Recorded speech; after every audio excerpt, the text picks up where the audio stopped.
Breaking news! Dalawang dating bodyguard ni Saldico nagkamali sa pagdawit kay Senator Loren Legarda na nakatanggap ng maleta.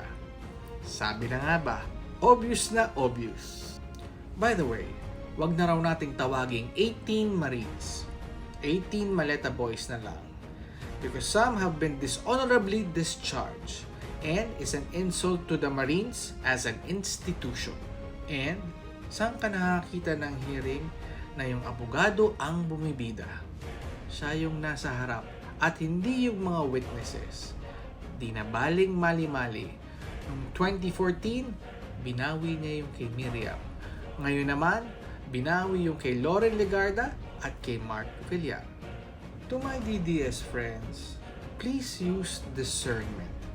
This is a credibility issue. Sige, ask yourselves these questions.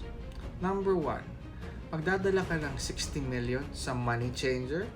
Do you think they have $1 million on hand at walang money trail?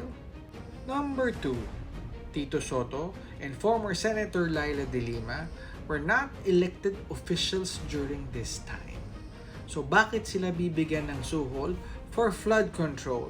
And in fact, she was detained during this timeline.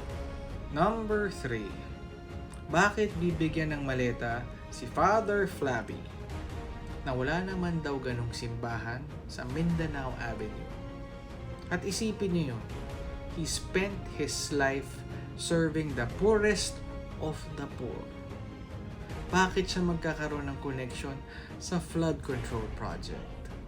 Alam nyo, naaawa rin ako doon sa 18. Hindi nila alam ang gulong kanilang pinasukan. Patong-patong na kaso at sobrang obvious, sila rin naman ang makukulong. Habang ang mga politikong nag-udyok sa kanila, parang Poncio Pilatong hugas kamay.